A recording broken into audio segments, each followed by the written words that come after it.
의원님의 앞으로 행보가 조금 궁금한데 무소속이시다 보니까 얼마든지 좀 가능성이 있는 거잖아요. 그래서 혹시 그러면은 이런저런 지금 제안하신 뭐 민주공화연합 이런 이슈를 들고 민주당으로 다시 들어가실 수도 있는 거 아닌가 이런 생각이 문득 들었는데 제가 만약에 그 이제 이 가능성은 계엄이 없나요? 예. 아니었으면 네. 좀 시간을 가지고 또 원래 제가 그 새로운 선택을 하게 된 이유 중에 하나는 네.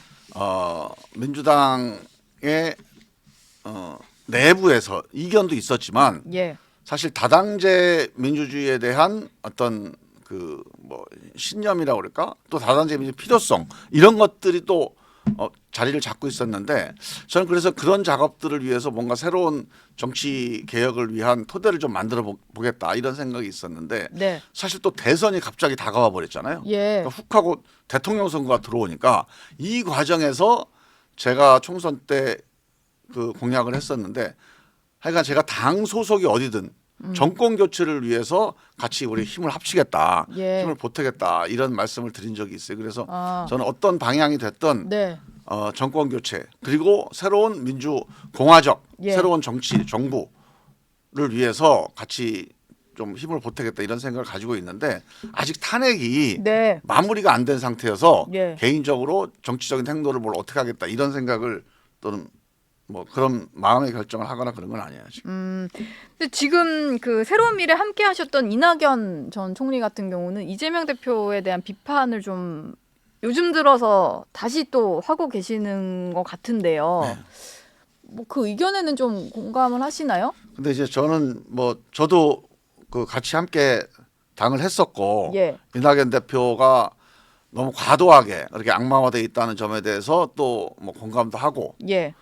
그런 점은 있는데 저는 이제 이재명 대표도 뭐 문제가 있으니까 비판할 수는 있죠. 네. 그리고 민주당에 대해서 비판할 수 있는데 결국 그렇게 가다가 마지막 우리가 만나는 질문은 그러면 그래 이재명 대표나 아니면 민주당에 대해서 비판 그러니까 문제가 있는데 네. 그렇다면 이 윤석열 정부 또는 국민의힘의 예.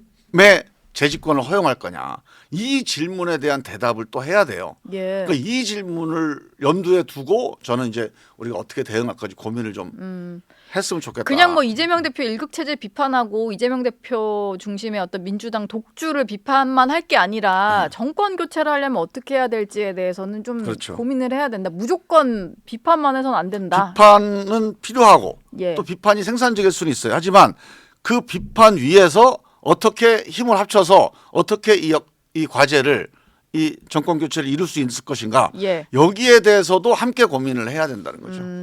이재명 대표가 최근에 얘기하는 걸 보면은 주 52시간 예외 근무 반도체 분야에 있어서 이게 좀 필요하다라는 얘기를 기업인들 만나서 했었고요.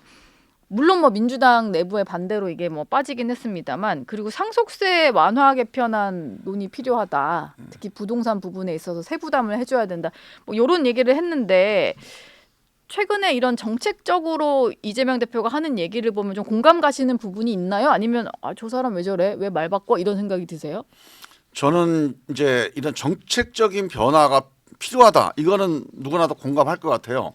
특히 현장에서 예. 쟁점이 붙어 있잖아요. 네. 문제제기가 있으면 정치는 이거에 대해서 어느 한 방향이 아니라 양쪽 방향을 들어보고 고민을 하고 뭔가 가르마를 타야 될 책임이 있어요.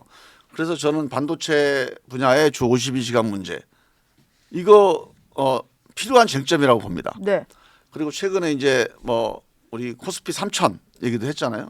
근데 저는 뭐 이런 방향에서 정책적으로 이게 우클릭이 됐던 중도 지향이 됐던 어떤 선택을 하거나 고민을 하는 거는 전 필요하다고 보는데 네. 두 가지 점에 대해서 좀 문제 제기를 하고 싶어요. 두 가지 지점이요. 네, 네. 일단 첫 번째로는 지금 이 정책을 부분적으로 변화시키는 것도 중요하지만 네. 경제를 살리고 예. 우리가 민생을 안정시키자. 뭐 코스피 우리 3천을 가자. 네. 여기서 더 중요한 게 좀 있다고 봐요. 예. 이 정치적 내전 상태, 이 정치적 내전 정치를 종식시키지 않으면 예. 저는 코스피 3천 가기 어렵다고 봐요. 네. 그래서 오히려 지금 다수당인 민주당이 또 그 민주당의 대표인 이재명 대표가 개별 정책들에 대해서 이런저런 의견을 내고 변화를 주는 것도 중요하지만 이 정치적 내전 상태를 어떻게 종식시킬 건지에 대한 리더십을 예. 이거를 발휘를 해야 됩니다. 여기에 대해서 국민들 신뢰를 얻어야 코스피 3천도 가고 민주당과 이재명 대표 신뢰도 생기는 건데 네. 이런 개별 정책들만에만 너무 이제 그 몰두하면 그게 해결이 안 된다. 예. 그런 점을 하나 말씀드리고 싶고요. 그다음에 네. 두 번째로는 이재명 대표 개인에게는 제가 좀 아쉬운 점은 이런 거예요. 자, 주 52시간 문제라든가 뭐 그 우리 이제 지역 화폐라든가 여러 가지 정책들을 많이 말씀을 하시잖아요. 예. 근데 이재명 대표는 지금 제1당의 대표입니다. 음. 그리고 차기 대선 주자예요. 예. 지휘자입니다. 지휘자. 네. 그러니까 우리가 큰 합창단이 있을 때 목소리를 크게 내는 소프라노가 아니에요. 예. 이 전체의 화음을 만들어내서 웅장한 목소리를 내야 될 지휘자인데 네. 이런 개별 정책을 이재명 대표가 제일 앞장서서 선두에 서서 자꾸 발표를 해요.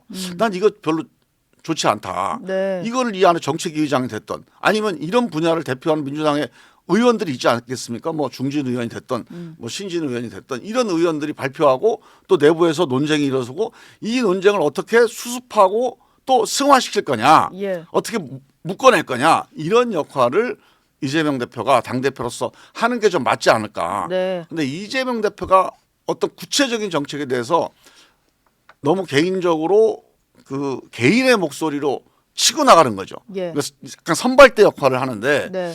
저는 예전에 DJ의 리더십을 한번 다시 복귀를 해봤으면 좋겠다. 예. 이런 생각이 들어요. DJ는 대부분이 그런 여러 가지 쟁점들이 있으면 그 다양한 쟁점들의 목소리를 여러 사람들이 말하게 만듭니다. 네. 그리고 말한 거를 모아서 당신이 또 어떻게 판단하고 어떻게 네. 지휘를 할까 그런 리더십을 발휘해 왔거든요. 밑에서 먼저 얘기하고 정말로 최종적인 것만 얘기를 하는 식으로 그걸 모아내는 거. 한 거군요. 갈등을 해결하는 역할을 예. 저는 그 당 대표가 하는 네. 게 맞지 않을까 저는 그렇게 봐요. 지금은 좀 반대인데 이재명 대표가 얘기를 하고 밑에서 그건 안 될 것 같은데 이러면서 슬그머니 좀 그러니까 우리가 이제 바뀌고 이렇게 이런 보잖아요. 식인데. 이재명 예. 대표가 지금 이게 대선이 이제 그 조기 대선이 예상이 되잖아요. 예. 아직 확정은 안 됐어요. 네. 예상이 되면 이재명 대표로서는 가장 그 후보될 가능성이 높은 정치인이잖아요. 민주당에서. 네. 그러다 보니까 약간 대선 후보로서 예. 또는 대선을 염두에 둔 행보를 한다 이런 이제 그 비판을 받거나 아니면 그렇게 생각이 될 수 있어요. 또는 아마 내부에서도 예. 그런 생각이 좀 있을 수도 있습니다. 네. 이때 제가 말씀드린 이 부분 한번 생각을 해봐야 됩니다. 예. 저는 대선에서도 네. 그 대선 후보 개인이 무슨 정책을 발표하느냐가 중요한 게 아니라 네. 이런 다양한 의견들을 어떻게 이거를 통합시켜내느냐, 어떻게 승화시켜내느냐, 어떻게 이거를 한 단계 좀 업그레이드 시켜내느냐. 예. 이게 대선 주자로서의 어떤 득점 포인트가 되지 네. 뭐 새로운 정책을 쌈박하게 더 신박하게 발표하는 게 대선 주자의 득점 요인이 되지는 않을 거다 저는 그렇게 봅니다.